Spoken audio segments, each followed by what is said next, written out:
Un saludo para todos y vamos a retomar un tema muy interesante que dejamos pendiente en el vídeo anterior sobre el libro El presidente negro, el choque de las razas, o una novela americana del año 2228, escrita por el autor brasileño Jerónimo Monteiro, y de esta vez como una obra, aquí está, que yo tengo su edición del 45, una obra escrita en 1926, con carácter profético al estilo Julio Verne, Wells, con visiones del futuro que ya mencioné, como pudo más o menos visualizar lo que sería la Internet, proyecciones holográficas, la luz fría o la luz LED, aparatos que podían transportar objetos también a distancia.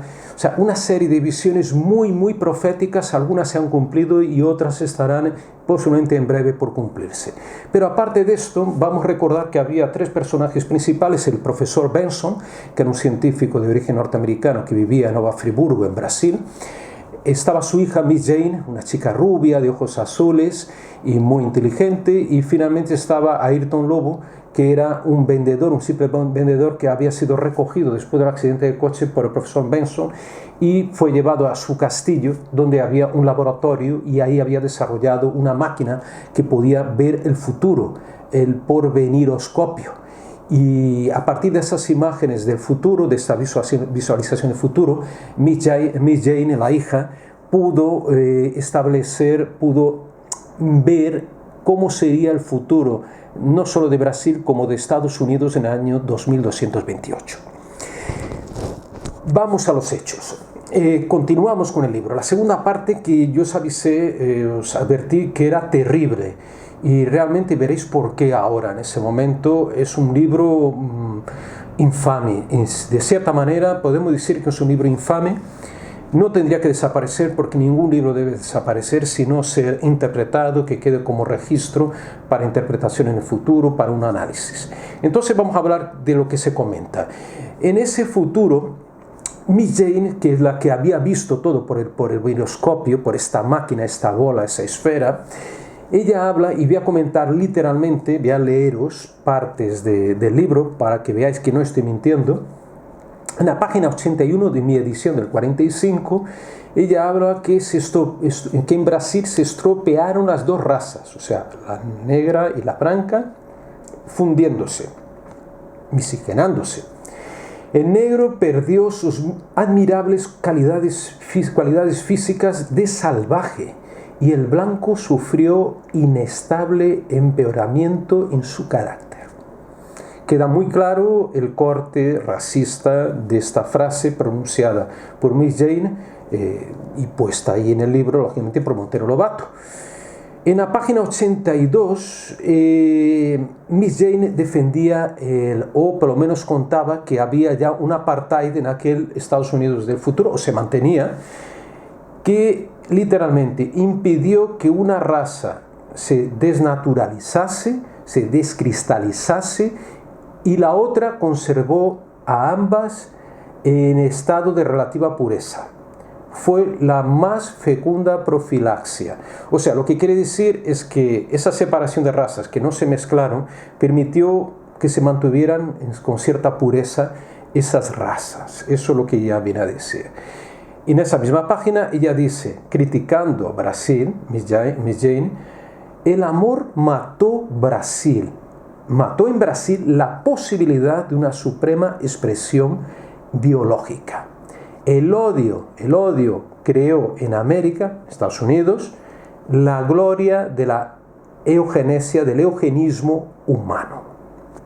Atención, esto es muy fuerte, y vamos ahora a explicar un poco esto de la eugenesia o del eugenismo, como dice humano, ¿no? Es una frase muy contundente, porque critica el amor por generar esa miscigenación, esa mezcla de raza en Brasil, y elogia, ensalza el odio en Estados Unidos, que evitó que las personas se unieran de razas distintas, pudieran unirse y procrear.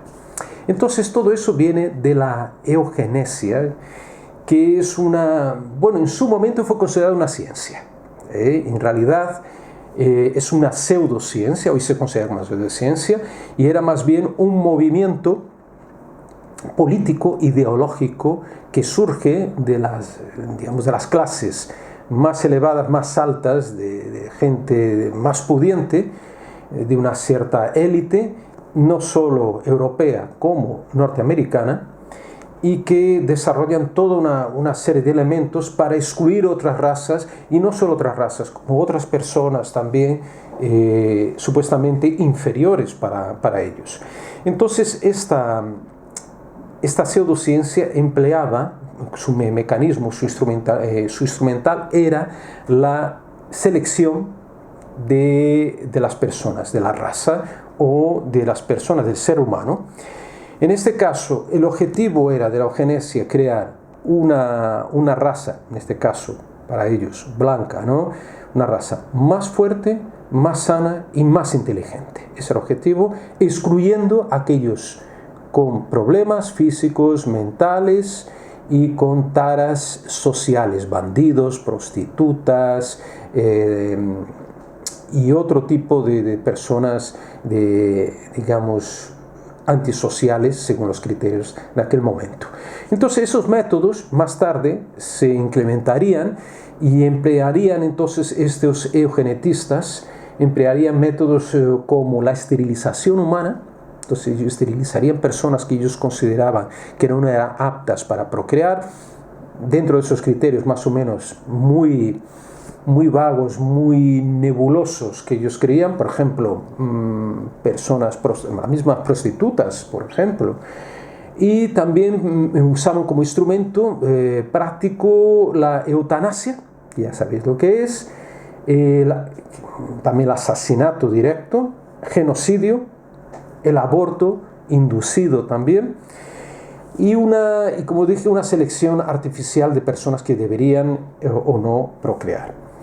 La eugenesia, a lo mejor la conocéis porque Hitler la puso en práctica ya en los años 30 en Alemania, nazificada, y empezó con personas con problemas, con deficiencias mentales, empezó matándolas en cámaras de gas directamente.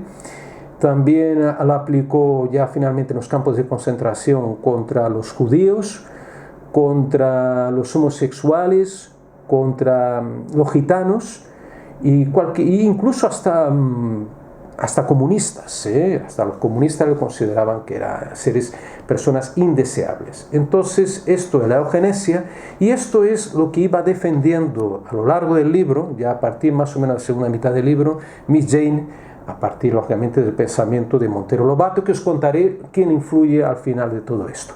Bueno, entonces Miss Jane en ese año, ella habla que se había creado un ministerio de la selección artificial.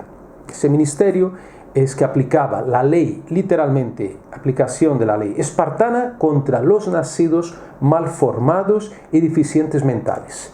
Y eso realiza incluso a Ayrton, el personaje, pero poco a poco él va siendo convencido por esta Miss Jane, esta rubia, porque está enamoradísimo de ella, ¿no? Y él entonces va entrando dentro de la razón de esta joven, que cada vez más a lo largo del libro se va pareciendo a lo que yo digo, yo comparo a la Irma Grese, no sé cómo pronunciar en alemán, se escribe Irma Grese, que era una de las guardianas de los campos de Auschwitz y Ravensbrück, que tuve la oportunidad de visitar, que un día hablaremos sobre ese campo de mujeres especialmente, y que esta mujer era conocida como el ángel exterminador. Ella misma se encargaba de matar a mujeres y niños por algunos de esos criterios también que os comenté eugenésicos, o sea, un monstruo, ¿no? Y es más o menos lo que se va apareciendo a lo largo del libro, las Miss Janes. Entonces ella habla que en ese año, un poco antes de 2228, surge un personaje, Walter Owen, que crea lo que él llama el código de la raza. Y es considerado como el remodelador de la raza aria en Estados Unidos. Y literalmente os voy a leer lo que dice Miss Janes sobre la aplicación de ese código de la raza en aquella época. Dice: desaparecen los peludos, sordomudos, para traducir, los que no tengan algún miembro, los amputados, los locos, los toxicómanos, los histéricos, los criminales natos, los fanáticos, los gramáticos, que sinceramente no sé por qué incluir los gramáticos aquí, si es una ironía o no, los místicos, los retóricos, los ladrones, los corruptores de doncellas, las prostitutas, una legión de mal formados tanto en el aspecto físico como en el moral, y causadores de todas las perturbaciones de la sociedad humana. La solución para ellos, suprimirlos con la eugenesia. Más claro imposible y más terrorífico, ya no sé qué decir. En Estados Unidos de esa época había 108 millones de ciudadanos que eran de raza negra y 206 millones de raza blanca. Entonces había ahí, como digo, un apartheid, estaban muy separados y políticamente había tres grandes partidos. Uno era una especie de unión entre el Partido Demócrata y el Partido Republicano, y el otro era masculino, era el partido masculino, y este partido de blancos era de hombres blancos. Después había un partido feminista o femenino, y que las mujeres habían alcanzado en esa época, como dije en el vídeo anterior, el mismo estatus de igualdad con el hombre. Y finalmente había el partido de la Asociación Negra, que había sido creado por un tal Jim Roy, un gran líder político, que curiosamente Monteiro Lobato lo apoda como el Pantera Negra. Y es curioso, dentro de esa visión julio-verniana que tenía Monteiro Lobato, más o menos se profetiza lo que en los años 60 surgiría en Estados Unidos como un movimiento antirracista, ¿no?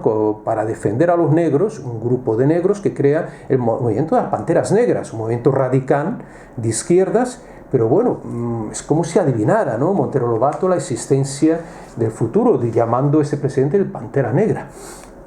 Es curioso también porque en esa votación, hay una votación y gana por un margen más o menos estrecho Jim Roy, presidente negro. Entonces, de una forma ridícula, Miss Aston, que era la candidata por las feministas, se arrepiente al ver que los negros van a alcanzar el poder.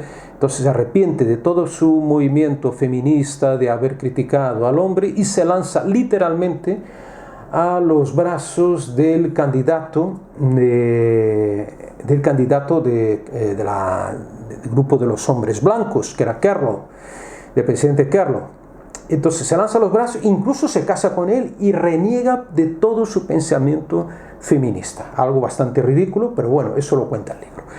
Finalmente, a raíz de esta situación, entonces los blancos, tanto hombres como mujeres, deciden organizarse, crean, yo creo que secretamente, una Suprema Convención Blanca para ver cómo podían contrarrestar este futuro poder de los negros que ellos habían dado a los negros por las elecciones que había ganado, digamos, legalmente Jim Roy. Entonces ellos llaman en esa Suprema Convención, el presidente Carroll, hasta ese momento que iba a ser, digamos, sustituido por Jim Roy, llama a un amigo de él, un científico llamado John Dudley. Ese John Dudley era un inventor famoso en aquella época, en ese futuro, y el tipo dice: mira, os voy a inventar una máquina capaz de alisar, de dejar lacio el pelo de los negros, que es un pelo afro, ¿no? Que es un pelo que tiene más crespo. Y vosotros preguntaréis: ¿y por qué demonios, ¿no?, has crear una máquina así? Y ahora os contaré un poquito más adelante el por qué. Entonces John Dudley, a petición del presidente Carroll, blanco, crea una máquina, ya había desarrollado con los años, pero ya la termina, la remata, que era una máquina de rayos omega. Esa máquina tendría la facilidad de alisar el pelo de los negros en tan solo 3 sesiones. 3 sesiones que durarían 3 minutos cada una y pagarían por ellas solo 10 céntimos. Entonces, al final, acuden, como según Monteiro Lobato, el gran deseo de la población negra del futuro era blanquearse la piel, proceso que ya existía. De hecho, Jim Roy tenía la piel blanqueada. les faltaba alisar totalmente el pelo, o sea, dejarlo permanentemente liso, lacio. Entonces, según esa premisa, ¿no?, que expone Monteiro Lobato, 3 meses después de estas elecciones, 97% de la población ya había sido omegada, como dice Monteiro Lobato, emplea ese término, ese verbo, y tenían el pelo liso. Bueno, y finalmente el presidente Carlo acude un día antes de la toma de posesión por parte de Jean Roy, acude al gabinete de este hombre negro, este líder negro, el Pantera Negra, y le dispara. Leo literalmente la frase, en la página 185. Tu raza fue víctima de lo que llamarán la traición del blanco y de lo que yo llamaré las razones del blanco. Y atención, el problema del negro de América está resuelto de la mejor forma para la raza superior. Eso lo dice Carlo. Que detenta el bastón de mando supremo de la realeza humana. ¿Y a qué se refería Carlo? Y es cuando le dispara eso que voy a contar a Jean Roy. Le dice que esa máquina de rayos omega para alisar el pelo, en realidad lo que hacía era esterilizar todos los individuos de raza negra que habían sido sometidos a este tratamiento.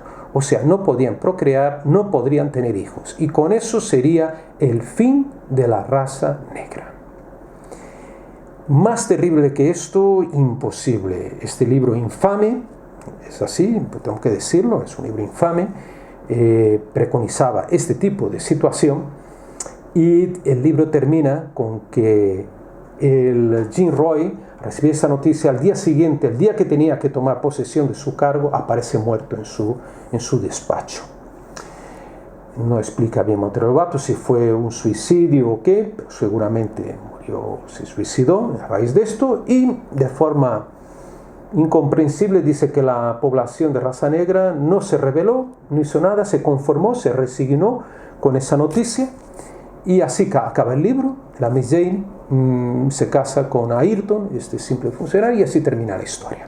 Bueno, para que sepáis por qué Monteiro Lobato escribe este libro infame, que ni siquiera en Estados Unidos quisieron editárselo en los años, ya a partir del año 26 o 27, 28, cuando él va ya a trabajar en la Embajada de Brasil o en el consulado como agregado cultural, no quisieron ningún editor, porque él mismo decía, ya en esta época, qué pena que la Ku Klux Klan no estaba tan activa como antes, porque si fuera así mi libro hubiera sido editado. Atención, Y ese pensamiento surge de varias influencias que ya existían en Brasil en aquella época, desde finales del siglo XIX, y entre ellos había un personaje también muy oscuro, un personaje siniestro llamado Renato Ferraz Kell, que vivió entre 1889 y 1974. Este Kell era un médico y farmacéutico que era el representante, el director de la famosa Bayer, la empresa farmacéutica alemana en Brasil.